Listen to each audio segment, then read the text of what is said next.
Good. Our next speaker is Teri O'Toole, State Manager for Red Cross's Migration Support Programs. Teri has been working with vulnerable new migrants to Perth for the last 4 years in this program, initially as a volunteer. Red Cross provides health and wellbeing support to people in immigration detention facilities, asylum seekers living in the community while they await a visa outcome, and to victims of trafficking. They also provide a tracing service to connect families separated by war, disaster and migration, and provide emergency relief to new migrants in crisis situations. Teri's commitment to social justice issues is self-evident, and she comes today to bust some myths. Please join me in welcoming Teri.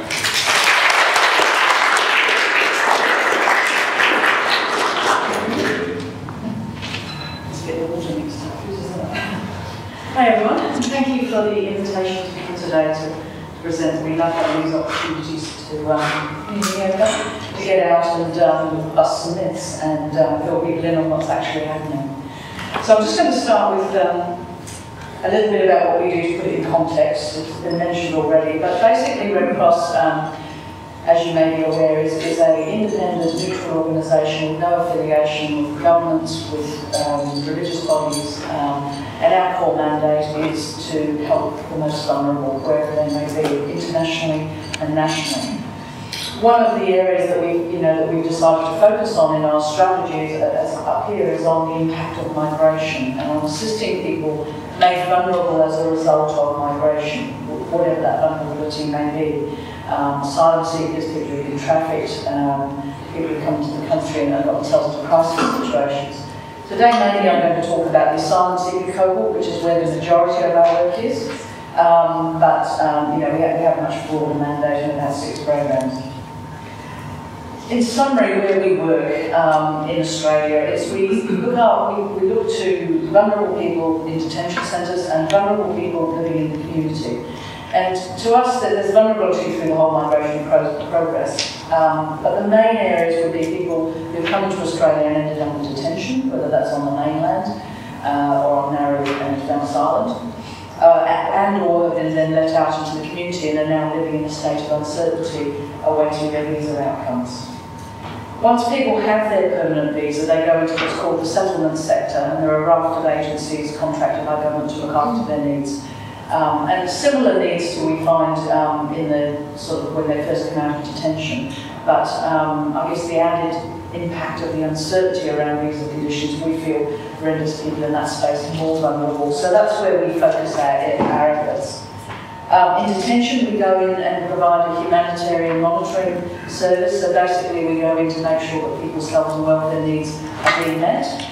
Offshore in Manus and Nauru, we still provide that monitoring role. We do it in conjunction with the International Federation of Red Cross in Nauru and the local PNG Red Cross in Manus. But we still, it's very important to have independent observers in those centres, making sure that people's rights are looked after. But the main program in Perth and in WA and around the country is looking after asylum seekers' needs as they come out of detention. There are some who also come in by air and come into our programs, but the vast majority come out into the community from detention, and our role is to make sure that they're oriented to society, that they know how to get around, how to exist within our systems and ways of working, and that they feel settled and connected to the community. I've already covered a little bit who are asylum seekers, but I'll just go through a little bit of, this is a broad brush, but obviously fled terrible circumstances.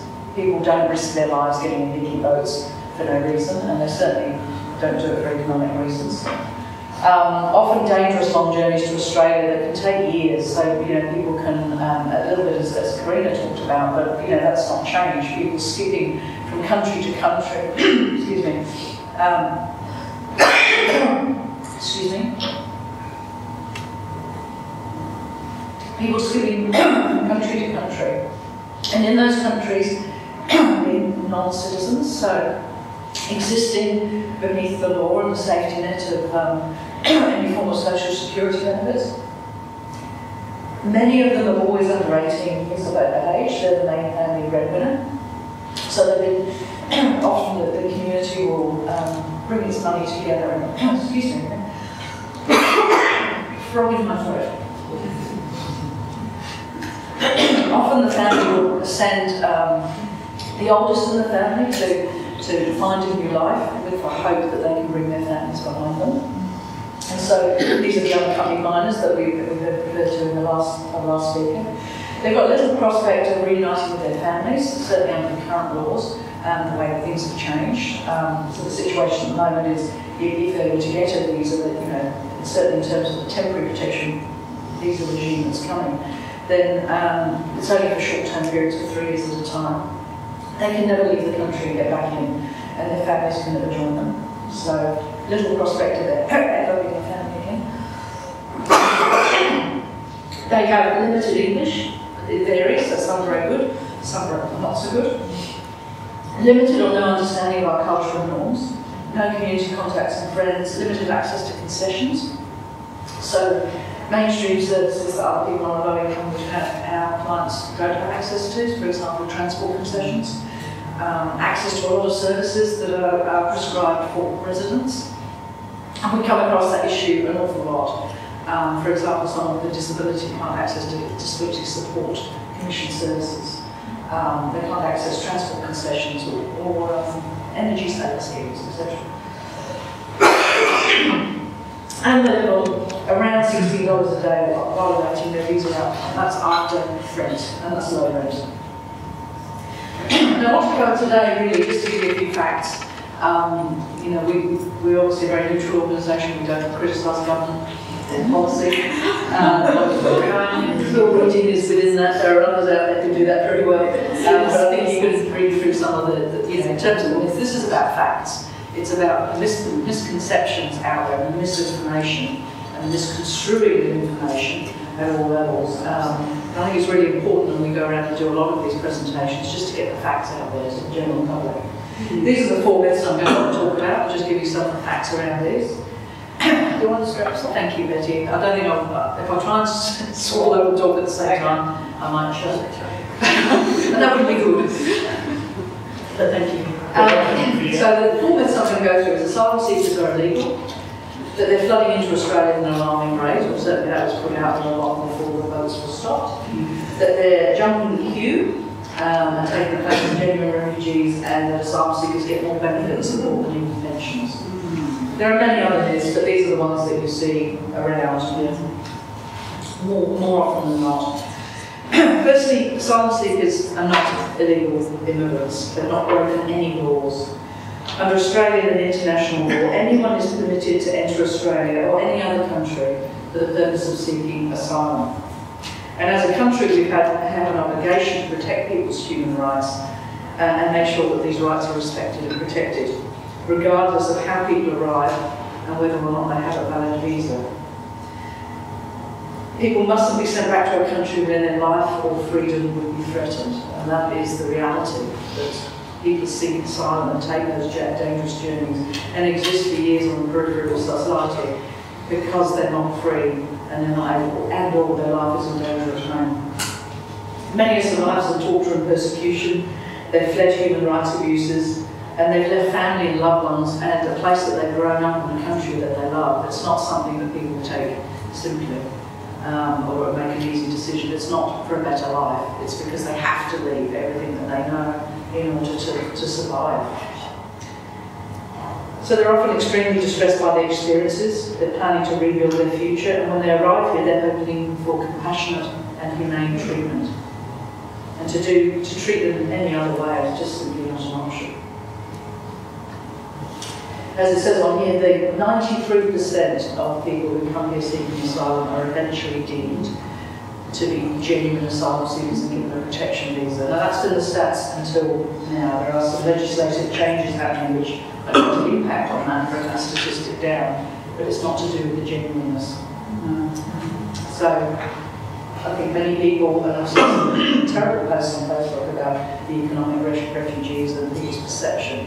You know, there might be a very small percentage, but 93%, most of the remaining 7% will be they cannot provide enough evidence because people have travel very quickly without documents, often because they're persecuted by the governments they're escaping from, and so it's very difficult to prove a claim for asylum. I've referenced a website there that I found really useful. There's lots out there for anyone who's interested in looking at some of these, but Refugee Facts. It just presents these sort of things in a really easy to understand way. And I'd highly recommend if you want to get more information, have a look at that site. The second myth is that asylum seekers are flooding into Australia. In reality, we receive very few asylum seekers by international standards. Only 3% of global asylum seekers are accepted by Australia, and we're ranked 15th in the world for taking in refugees. And yet we're one of the wealthiest countries, and we have a large landmass. It's interesting if you look at, we only hear about boat people, as they're often referred to, but we actually have an annual immigration program of 200,000 people. 200,000 people are allowed in each year under our immigration program. But only 14,000 of those, or just short of 14 at the moment, are refugee and humanitarian entrants. So only 7% of that. The top countries for taking refugee and humanitarian entrants are the USA, Germany and France, and you can see the numbers there. By comparison, we take around 14,000 people, and that hasn't changed a great deal over the last few years. It's a very, very low number. If we look at the total refugee populations, this was from in last year, you can see, and source from UNHCR, that many, in fact the vast majority of people seeking refuge from their countries go over the borders to other countries nearby. They stay close, not because it's a great environment, but because they hope that someday they'll be able to go back over the border and go back to their family and the place that they've grown up and the country they love. So that's why you see countries like Pakistan, Iran, the countries top of the list. Jordan would be in there by now as well, with the Syria crisis, taking massive numbers of refugees. And they're just across the borders, in large volumes such as we can't even comprehend, surviving and hoping that they can go back. It's a very, very small percentage that actually get here, and it's even a smaller percentage, as you can see, that we take. So I hope that gives some perspective to asylum seekers are not flooding into Australia. And even, in the middle of 2012, 2013, before we stopped the boats, even if we'd taken all those refugees, we're still only talking 60,000 to 70,000. It's only what the other countries of comparable size, or smaller. In Germany, 64,000, in France, 55,000. It's not a big number. The third myth that I want to talk about is this mythical queue. And people coming the right way. You're not going to hear about that. People coming the wrong way and the right way. The queue refers to resettlement through the United Nations. There's around, it's probably gone up now, but around 10, 11 million refugees worldwide. There's only 1% of them resettled through the United Nations. 1%. And there's a great quote that I found on the internet that I just love because it puts it in perspective. Is that if all of these people joined a queue, and if it worked in order. For a person joining the end of the queue, it would take 135 years to get the resettlement down. So it's not me, it's not my kids, it's not my grandkids, it's not their kids. So, would you jump on a boat? Would you do anything you could to secure a future? If you can't live at home, you have to escape for your life, and you have to live somewhere. But you're not recognised, you can't work, you're not legal, that's no way for generations to grow up. The other point that I find really interesting is that, talking about going back to that 200,000 figure that we had to each year, 78% of the real illegal immigrants arrive by air. And only 44%, less than half of those, are ever deemed to be genuine refugees.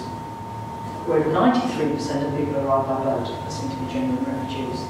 So this perception that coming by air is the right way to come, and that people coming by air, have some, for some reason they're coming the right way, and therefore, they should be let in as genuine refugees. I mean, these facts fly in the face of. These are the people who overstay their visas, mainly. And yet genuine refugees, as we say, people coming by boats, they're the people we turn back. We stop at sea, we send back to Indonesia and the life rafts, etc.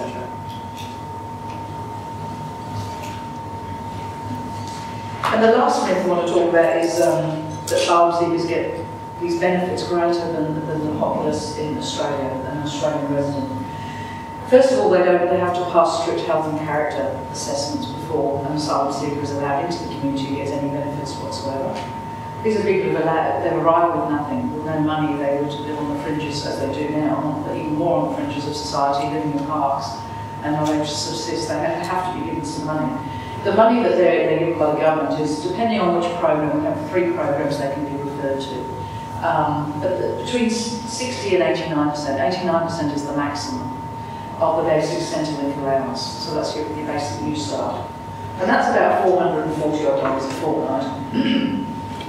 About $30 a day. And if you look at the average per renter being around $71 a day, you can see that $30 a day isn't going to go very far.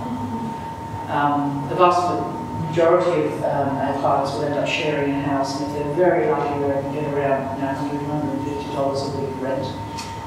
It gives them, as I said earlier, $16, in between $10 and $15 a day to live on. And they don't get any transport concessions. So, for example, if they need to go to a meeting with the Department of Immigration, is their whole daily allowance gone? An example of how that affects people, we ran a work readiness program with the Red Cross College, and we had about 10 people on it. They dropped down on day 2 because they realised that if they travelled, it meant some of them, if they travelled, they would be able to eat. The ones that kept coming, so there was a cohort of about 6 that kept coming for the, I think it was a week-long course, had decided they were going to get something out of this that was important, so they just not eat. So they wouldn't have lunch. And when our staff realised that, they started bringing lunch in and sharing lunch, and then they started opening up without difficulty.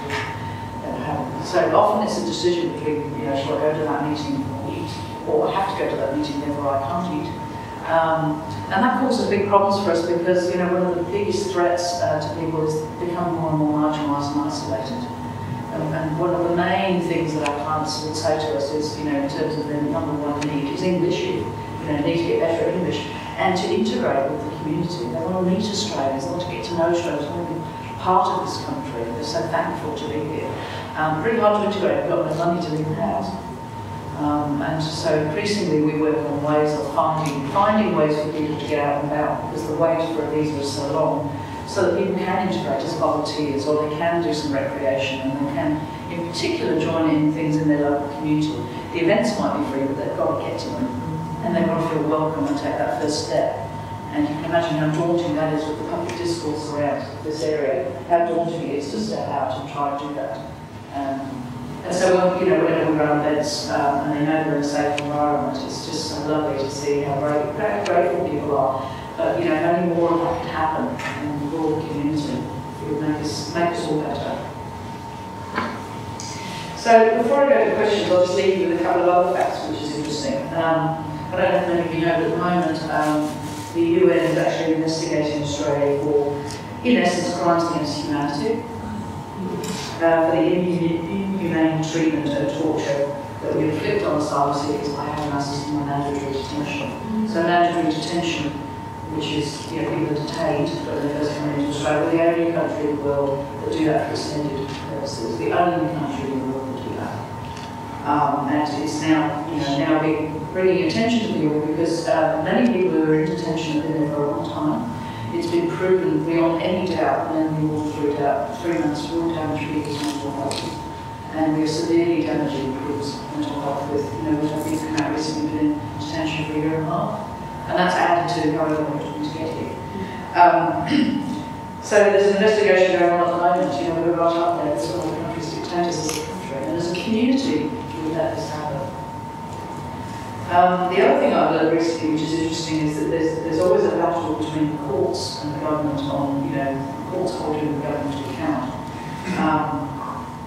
What I found interesting and I haven't realised is that, again, we're the only country in the world, in the Western world certainly, that haven't enshrined human rights. Our human rights treaties and obligations are signed internationally. So the Refugee Convention, the Convention on Protecting Children, to allow people to live free of torture and any human rights abuses. We've signed up to many of those, but we haven't enshrined them in law in Australia. We're the only country that hasn't done that. And as a result, they can be ignored by any government that's in. And hence, you see what's going on at the moment, that's what's happening.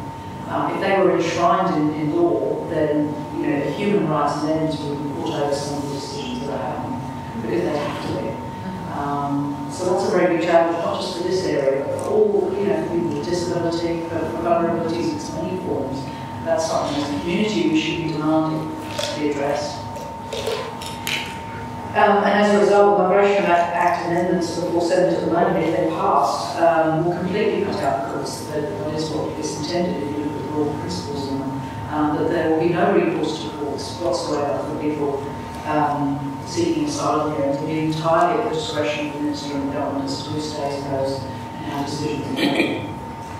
So I guess I'll leave you with what are you going to, there's interest in this room, what are you going to do about it as a community?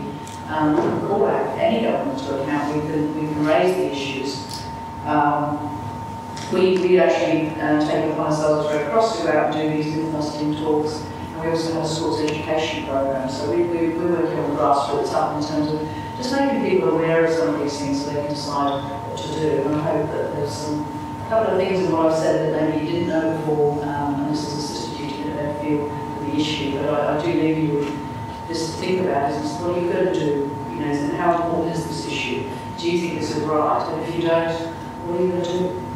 And we have a very good example of what are you going to do sitting just there in Betty McGeever, who came to one of these talks and since very kindly just celebrated the year's anniversary of one of our clients living with Betty in a house, or living in a house that she has there, very kindly going to that step. And as a result, learning so much about this issue that she's now become one of the biggest advocates, and it just shows, the importance of meeting people and demonising asylum seekers and realising they're just people. Thank you very much.